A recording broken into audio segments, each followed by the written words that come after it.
Coríntios, capítulo 15. Nós vamos ler dos versículos 50 a 58.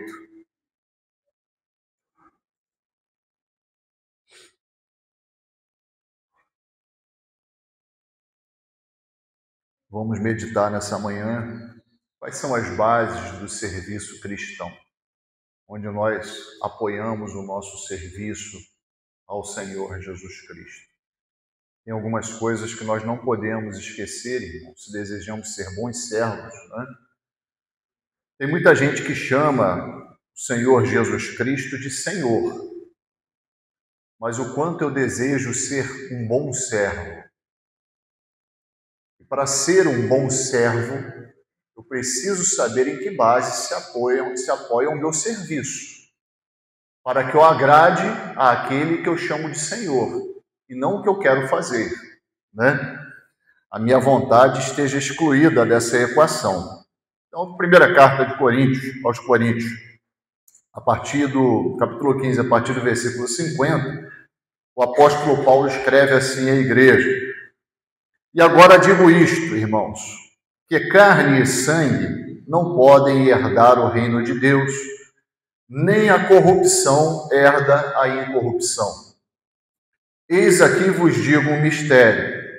Na verdade, nem todos morreremos. A palavra utilizada por Paulo aí, dormiremos, significa um eufemismo da morte. Ele abranda a morte para o crente, porque o crente, na verdade, tem a vida em Cristo Jesus e passa por uma morte momentânea aqui, né? Nosso corpo vai morrer, mas nosso espírito continua vivendo em Deus, em Cristo Jesus. Então ele utiliza a palavra dormiremos como eufemismo, abrandamento, para a palavra morreremos. Então nem todos morreremos, mas todos seremos transformados. No momento, no abrir e fechar de olhos, ante a última trombeta, porque a trombeta soará e os mortos ressuscitarão incorruptíveis, e nós seremos transformados. Porque convém que isto que é corruptível se revista da incorruptibilidade, e que isto que é mortal se revista da imortalidade.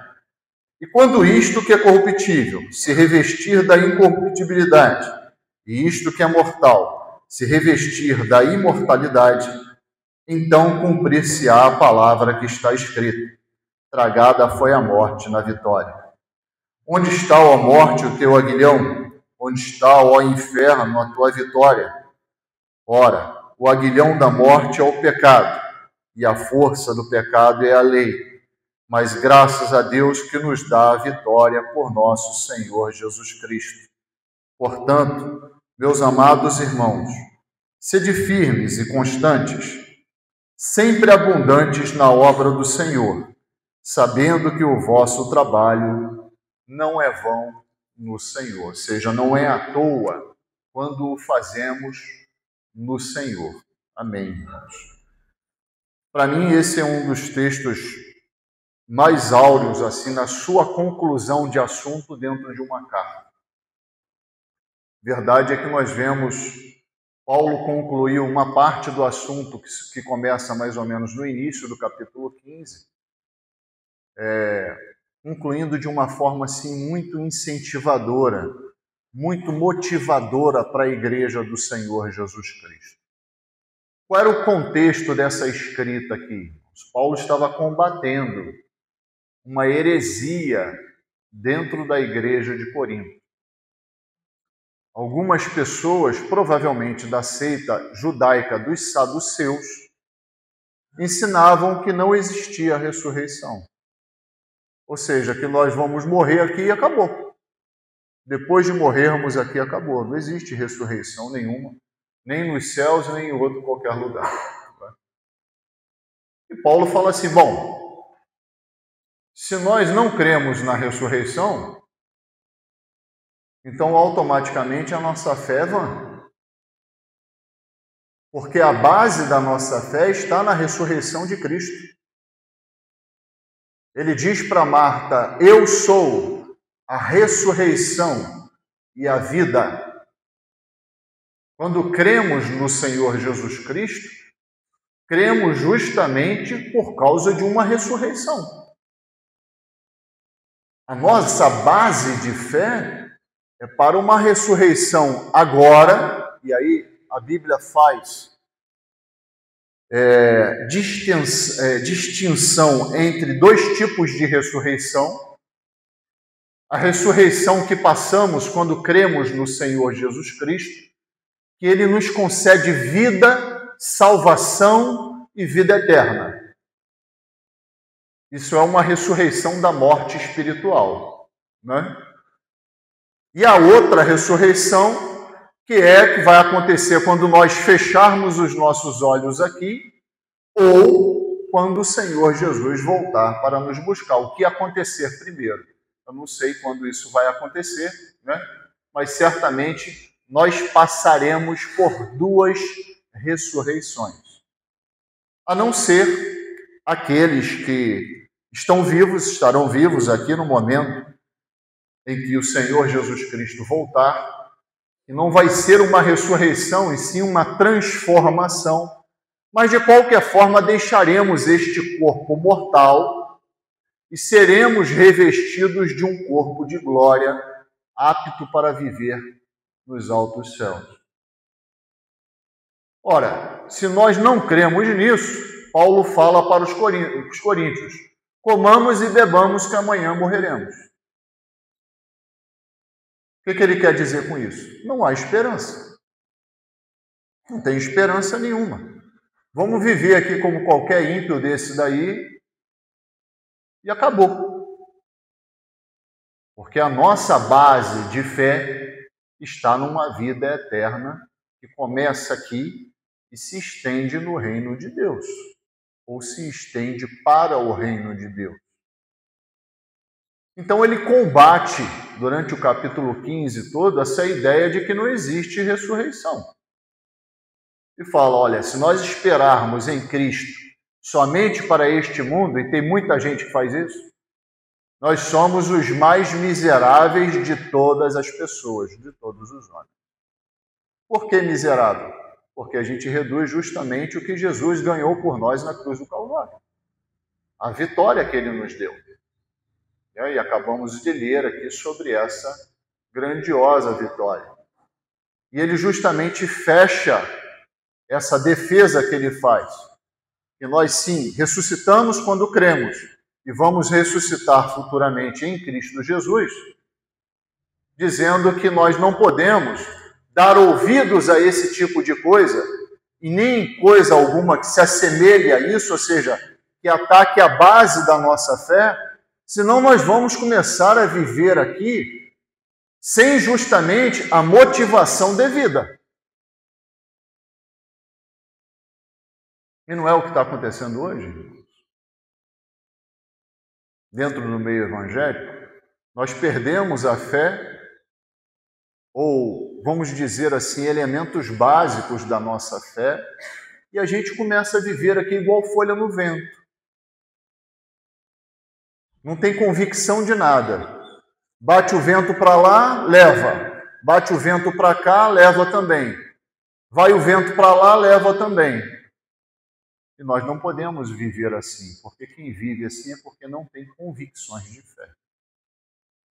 E Paulo vem e traz: olha, se vocês querem servir ao Senhor de forma verdadeira e se vacinarem contra esse tipo de ensinamento, vocês precisam se basear em algumas coisas. E a primeira delas, irmãos, é que Cristo nos concedeu uma vitória sem igual. Isso é uma afirmação que deveria nos trazer um ânimo que nos bastasse. A verdade é que o Senhor, através dessa vitória específica espiritual, nos trouxe ao nosso coração uma viva esperança de herança celestial. O que é uma herança? Herança é o que a gente recebe agora? Já viram a herança que nós recebemos agora? Existe isso. Herança é algo que está para o quê? Para o futuro. É algo que nós vamos receber no futuro. E Paulo fala assim no versículo 50, e agora digo isto, irmãos, que carne e sangue não podem herdar o reino de Deus. O que isso quer dizer? Que talvez esse corpo aqui, que nós valorizemos tanto, que nós preservemos tanto, esse corpo aqui, nós estejamos fazendo o esforço no sentido errado. E o que isso traz no seu bojo, né? No seu conteúdo? Quando a gente valoriza demais o trabalho que nós temos, quando nós valorizamos demais a formação que nós temos, quando nós valorizamos demais a gente ter comida em abundância dentro da nossa casa, quando nossos esforços, irmãos, estão voltados para isso, é um esforço em vão. Por quê? Porque a herança que nós recebemos não vai nos permitir entrar com esse corpo nesse local prometido. Esse corpo vai ficar por aí. Seja através da morte, seja através da transformação no último dia, no dia do juízo final. Carne e sangue não podem herdar o reino de Deus. E isso é claro, né, irmãos? Isso aqui está contaminado pelo pecado. E no céu não entra pecado. Automaticamente, eu preciso deixar essa minha parte aqui. E que isso traz de ensinamento de vida para a gente? Que todo o esforço que é feito em relação a isso aqui, a carne, é um esforço inútil, sem valor. Toda a preocupação com a carne é uma preocupação inútil, sem valor. Porque o que Cristo nos concedeu foi uma herança eterna, num reino que não pertence a este mundo. Então, quando valorizamos demais as coisas deste mundo, nós estamos perdendo justamente o valor daquilo que nos foi concedido, que foi a herança do reino celestial. E eu lembro aos irmãos, se nós vamos herdar o reino celestial, significa que aqui não é a nossa nação. Concordam? Somos peregrinos. Sabe o que são peregrinos, irmãos? Aqueles que estão constantemente de passagem. Somos andarilhos aqui. E é outra coisa. Estamos submissos, enquanto estivermos aqui, a um reino que não pertence ao nosso rei. O que Jesus declarou? Eu não sou deste mundo. Eu não sou deste mundo. Então, quem quer passar por este mundo aqui não sofrendo, significa também que esquece que a nossa herança é num reino celestial. Porque enquanto estivermos aqui, somos servos, infelizmente, do Senhor, mas ligados a este mundo terreno. E quem é o dono desse mundo terreno? Quem é o príncipe deste mundo? É uma reflexão que nós precisamos fazer, né? As pessoas acham que vão ter tudo de imediato aqui nesse mundo. O triunfalismo pentecostal e neopentecostal trouxe essa visão que aqui eu sou cabeça, não sou cauda, eu vou viver aqui como rei. Isso não existe. Não existe. Nosso reino não é deste mundo. Não é deste mundo. E o quanto você se deixar levar pelas coisas deste mundo, vai te descolar da verdadeira herança que o Senhor Jesus Cristo nos concedeu. Porque se você se dedica aqui, você deixa de se dedicar ao que é o quê? Espiritual. Espiritual. E por isso que muitos, aí eu falo igual Paulo no capítulo 11, né, dessa mesma carta, e que por isso muitos adoecem, mentalmente ficam tristes. Por quê? Porque, irmãos, como igreja, nós temos uma viva chama de esperança nos altos céus, e o nosso serviço, nós sabemos lá no fundo da nossa alma que nós precisamos nos dedicar a isso. E quando deixamos de nos dedicar a isso, e nos dedicamos muito a esse mundo, vem a tristeza. Porque lá no fundo você sabe, eu não pertenço a este mundo. Você aprendeu com o seu Senhor. Eu não pertenço a esse mundo. E quando achamos o equilíbrio entre uma coisa e outra, e conseguimos colocar o reino de Deus desde já em primeiro lugar, aí vem a alegria e satisfação por estarmos caminhando no centro da vontade do Senhor. Outra coisa muito importante aqui, irmãos, é que essa vitória ela virá num determinado tempo. Ah, pastor, mas o Senhor Jesus Cristo disse que quem crê nele já tem a vida eterna. Sem dúvida nenhuma, tem a vida eterna.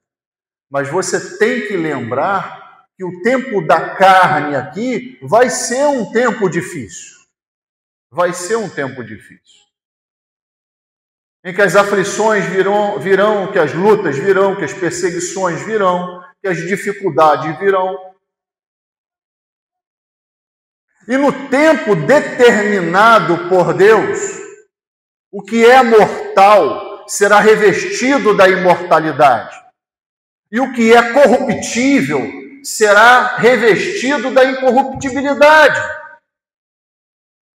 E aí, então, o grande bordão da nossa salvação será declarado. Então, agora foi tragada a morte na vitória que Cristo nos concedeu.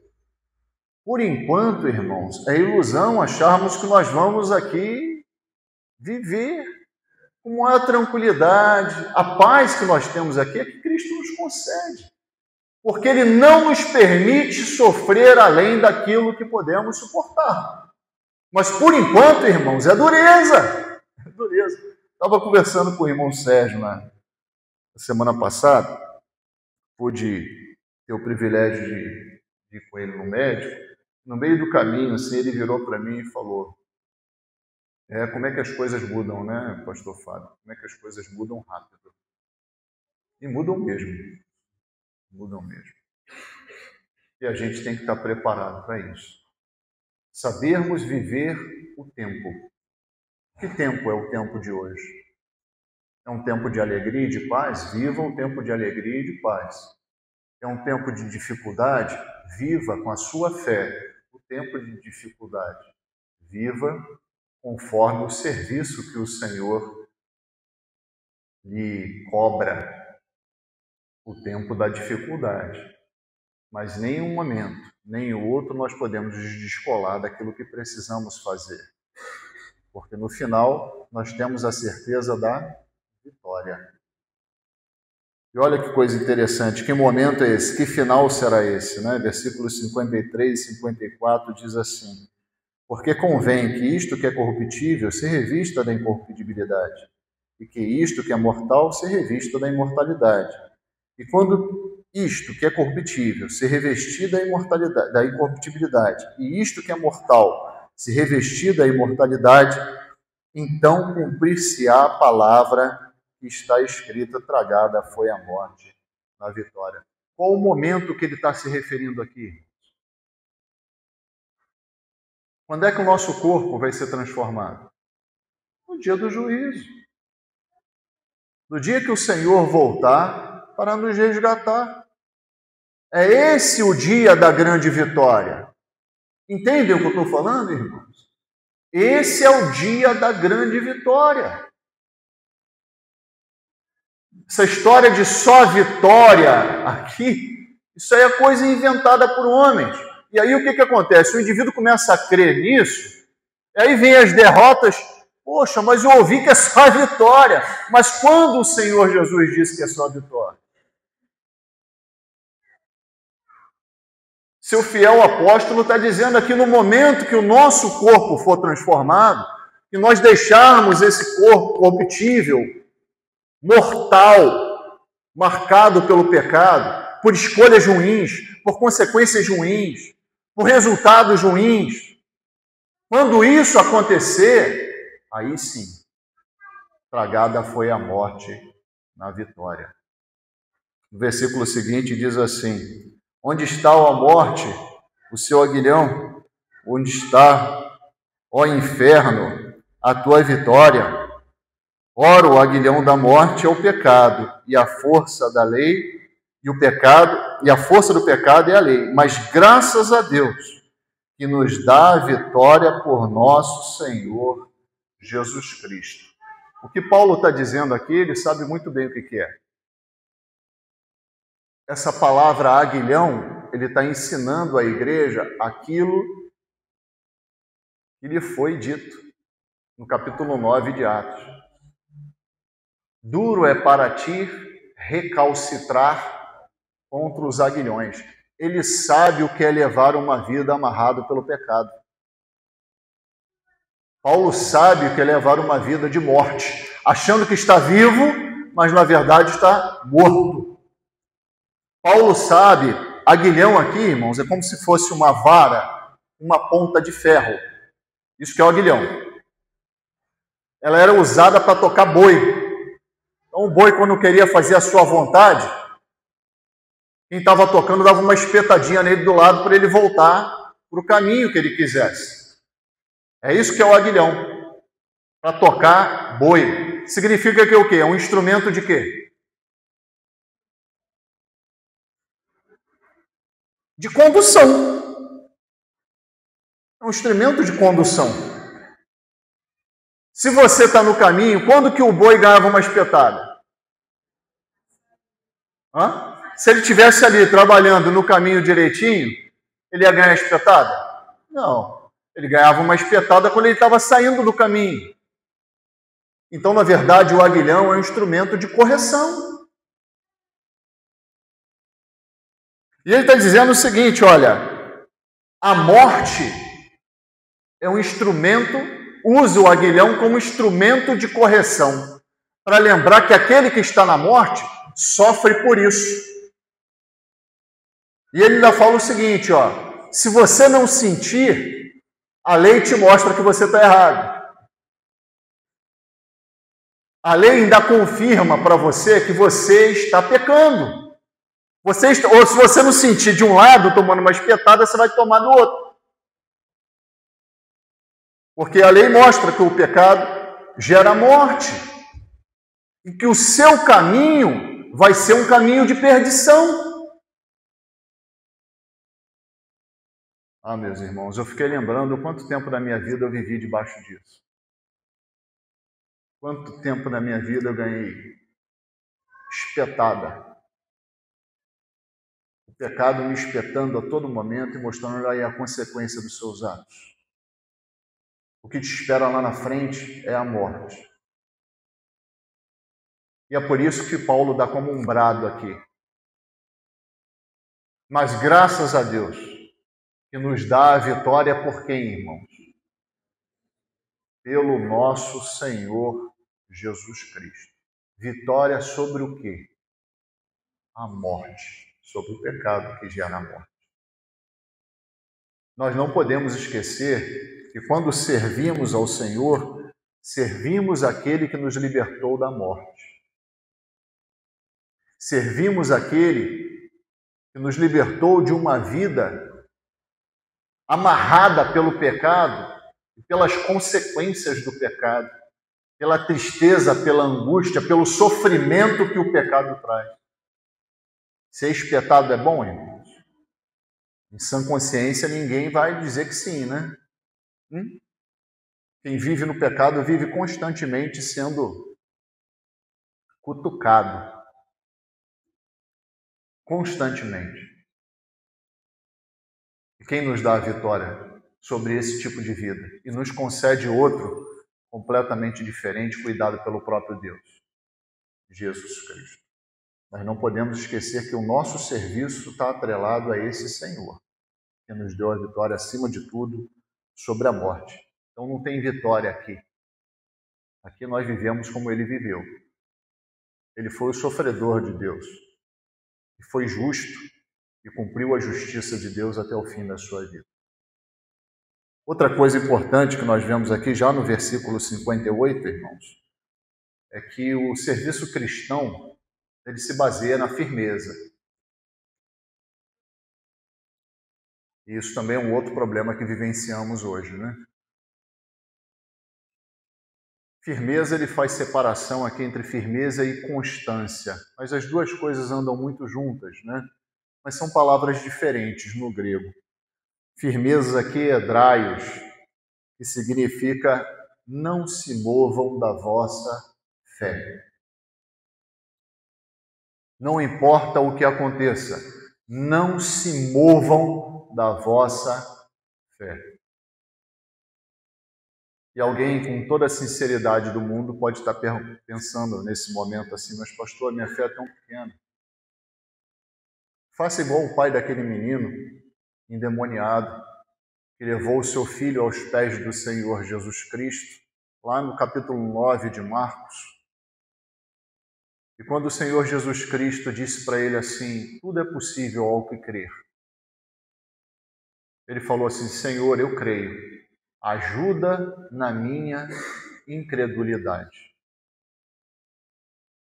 Nós precisamos pedir ao Senhor que aumente a nossa fé, para que possamos ficar de pé, numa base muito firme, que é a rocha que nós cremos, que é o Senhor Jesus Cristo. Quando as coisas acontecerem na nossa vida e ao nosso redor, nós temos que continuar firmes, inabaláveis. Essa aqui é a ideia. Serviço cristão precisa ser inabalável. Portanto, meus amados irmãos, sede firmes. Aquele que não tem firmeza no que crê, não tem automaticamente convicção. E é muita coisa, muito do que a gente vê hoje na vida das pessoas e dentro do meio evangélico é que falta convicção de fé, certeza daquilo que crê. Porque se nós tivermos certeza daquilo que esperamos, vai acontecer as coisas ao nosso redor e conosco, e nós vamos ficar firmes. E assim continuar servindo ao Senhor, firmes. E quando nos faltar a fé, nós vamos rogar ao Senhor e Ele vai nos conceder para continuarmos firmes. Esse tipo de fé aqui é o que está lá na primeira carta aos Coríntios, capítulo 12, versículo 9. É isso que nós temos que pedir ao Senhor. Está escrito lá, dom da fé. E sabe o que é esse dom da fé? Dom é concessão espiritual. Se alguém pedir esse dom, saiba exatamente o que está pedindo. Esse foi o dom concedido àqueles que sofreram pelo nome de Cristo. Foi o dom que produziu os nossos mártires. Estevão tinha esse dom. Os apóstolos tinham esse dom. E nós precisamos, esse ninguém quer buscar, né? Tem gente que fica buscando dom aí para cima e para baixo, da profecia, de falar língua não sei o quê. É o dom que aparece. Mas esse dom aqui, que significa que você vai ficar firme, mesmo que sua vida esteja em perigo, esse dom ninguém quer. Mas nós precisamos desejá-lo. Nós precisamos desejá-lo. E eu falei de irmãos nossos do passado, mas tem irmãos nossos com esse dom hoje em dia, que sofrem na mão do islamismo. Há um mês atrás, vários cristãos na África foram mortos, fuzilados. Alguns fuzilados e outros decapitados, por causa do muçulmano, por causa do Islã, que consideram inimigos todos aqueles que não obedecem ao Alcorão. Eu vou falar um segredo aqui para vocês. Isso não precisa apagar, não, pode deixar registrado. O Islã é a religião que mais cresce hoje no Brasil. A Europa está dominada pelo Islã. O Evangelho já não existe mais na Europa. Está completamente enfraquecido. As igrejas que existem lá estão minguando. O Islã, através dos seus imigrantes, já tomou a Europa. E hoje é a religião que mais cresce no Brasil. E não achem que o Islã é amiguinho, não. Uma das premissas do Islã é que todos aqueles que não obedecem Maomé e o Alcorão devem ser considerados inimigos e extirpados da face da terra. Essa é uma das premissas do Islã. Está pronto, meu irmão, para isso? Está pronto, minha irmã, para isso? Precisamos ter o dom da fé. Precisamos rogar ao Senhor que aumente a nossa fé. Por enquanto é muito fácil ser cristão nesse país. Eu não sei daqui a alguns anos o que é que vai acontecer. E será que nós vamos, através da primeira perseguição que sofrermos, sair correndo por aí desesperados? Ou nós vamos sofrer como os nossos irmãos do passado, que tiveram realmente a fé, que lhes trouxe a firmeza, e mesmo sendo enforcados, mesmo sendo queimados, mesmo sendo decapitados, mesmo sendo fuzilados, mantiveram a sua firmeza e a sua fé. O serviço cristão exige isso, porque senão, quando apertar a perseguição, não vai sobrar ninguém. Nós não podemos ser igual Pedro, né? Senhor, eu vou contigo em qualquer lugar que você for. E ele ouve no Senhor. Eu acho que você está equivocado. Porque antes de que o galho cante 3 vezes, você vai me negar. A fé dele não estava pronta ainda. Nós precisamos preparar a nossa fé. Pedir ao Senhor que acrescente a nossa fé, que nos conceda o dom para servirmos, mesmo diante das maiores dificuldades que possam acontecer nesse mundo. E uma outra coisa que nos falta, irmãos, e que precisamos basear no nosso serviço cristão é a constância. A inconstância, irmãos, é característica daquele que tem falta de fé. Vamos abrir lá em Tiago, capítulo 1. Os irmãos percebam bem o que Tiago fala sobre o que não tem fé. Prestem bastante atenção. Tiago, capítulo 1, de 5 a 8.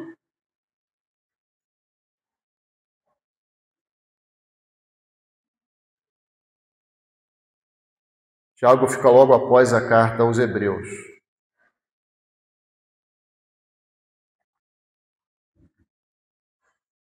Olha só que coisa interessante. Ele diz assim: se algum de vós tem falta de sabedoria, peça a Deus, que a todos dá liberalmente, e não lança em rosto, e ser-lhe-á dada. Peça, porém, com fé, não duvidando, porque o que duvida é semelhante à onda do mar, que é levada pelo vento e lançada de uma para outra parte. Semelhante ao exemplo que eu dei aqui da folha, né? Conduzida. Não pense tal homem que receberá do Senhor alguma coisa. Ou seja, aquele que duvida é inconstante em todos os seus caminhos. O que é ser inconstante? É justamente não ter continuidade naquilo que faz. não ser estável naquilo que faz.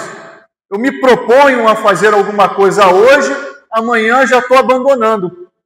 Eu me sinto cansado e amanhã eu já estou abandonando. Olha, o serviço cristão não pode ser assim, irmão. Não pode ser assim. Eu me proponho a estar nessa igreja. Há pouco tempo eu conversei com alguns irmãos sobre isso. Aí vem uma luta, uma dificuldade, vem um escândalo dentro da igreja. E aí eu vejo aquilo, não vou mais para a igreja. Fácil, né? É fácil tomar essa decisão. Mas eu vou te lembrar uma coisa, meu irmão, minha irmã, que essa é uma decisão que não é de um servo fiel ao Senhor Jesus Cristo. É uma decisão fácil, mas não é de fidelidade. Não é de fidelidade. Porque quando a coisa aperta, é que eu tenho que manter a minha constância. Quando eu faço votos ao Senhor de serviço, eu preciso continuar servindo. Pedro, durante o ministério de Jesus, Jesus não pôde contar com ele. Não pôde. Por que Jesus não pôde contar com Pedro? Porque Pedro era inconstante. E a palavra constante aqui significa persistente. Quando a coisa está ruim, eu vou continuar.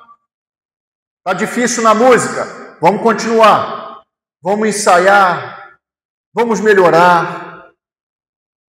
Está difícil no ministério da palavra? Vamos persistir. Vamos continuar. O pecado está batendo a porta do meu coração. Eu vou fechar. Eu vou continuar com ela fechada. E não vou permitir que ele entre. Mas eu vou continuar honrando o nome do meu Senhor e Salvador através da minha vida, através das minhas escolhas, através do que eu faço. Isso é ser persistente, irmão. Eu vejo os irmãos sendo persistentes em tantas áreas da vida.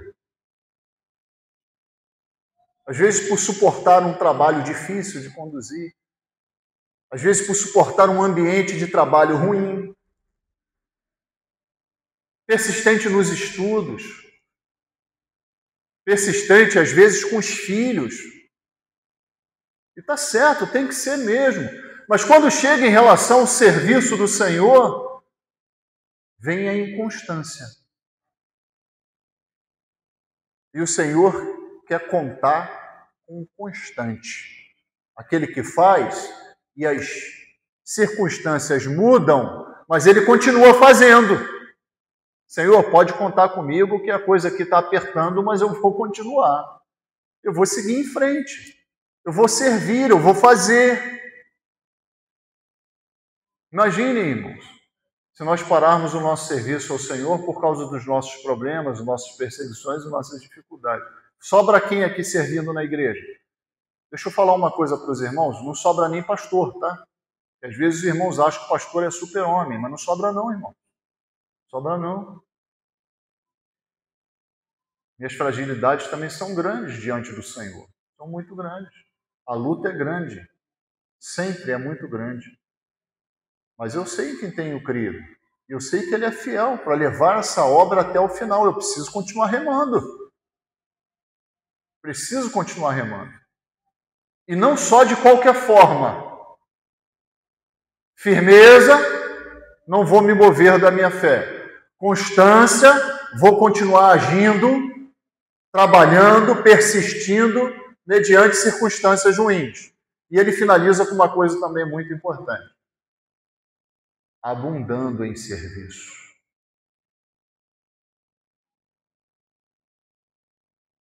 Sempre abundantes no quê?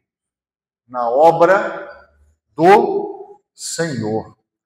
Sabendo o quê? Que o vosso trabalho não é vão.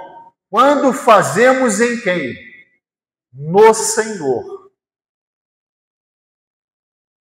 O que Paulo está dizendo aqui? Estejam sempre prontos. É isso que eu estou falando aqui. Prestem atenção. Sempre prontos a dar mais serviço. Abundar é transbordar. Estejam sempre prontos a servir. Cada vez mais e mais. Mas, pastor, eu não vou aguentar. Não sou eu que conheço a sua medida. Eu nem conheço a minha medida direito. Eu preciso que o Senhor me oriente que medida eu tenho de serviço. Não se preocupe, porque aquele que cuida de você sabe qual é a sua medida. E o serviço no Senhor, que é o que importa, né? Naquilo que eu quero fazer, é um serviço no Senhor, sempre será o quê, irmãos? O que ele diz aqui? Produtivo. Sabe por quê? Porque não sou eu que dou a produção. Não sou eu que garanto isso, mas é o próprio Senhor Jesus Cristo que garante que quando estivermos transbordando em obras, transbordando em serviços, sempre prontos a dar, quem vai garantir essa obra? É o próprio Senhor Jesus Cristo. Vai dar certo. Segue servindo ao Senhor que vai dar certo. Persiste que vai dar certo. Seja firme que vai dar certo. Continue que vai dar certo. Concluindo, irmãos, o Senhor Jesus Cristo, ele deseja de nós um perfil de servo. E o que deve preencher esse perfil de servo? É sabermos que nós temos uma vitória, mas essa vitória se realiza quando, irmãos? Quando isto que é mortal se revestir da imortalidade, isto que é corruptível se revestir da incorruptibilidade. Até lá é dureza. Nós vamos ter algumas derrotas neste mundo. Mas no final, o que nos está garantido? A vitória da morte, que foi concedida pela própria morte do Filho de Deus e pela sua ressurreição. Também, irmãos, que sejamos firmes até lá, constantes e transbordantes na obra do Senhor. Porque certamente nós vamos, se agirmos assim, nós vamos ver aquilo que propomos fazer se realizar, não por nossa capacidade, mas porque aquele que deseja o serviço vai fazer a obra. Que Deus possa nos abençoar.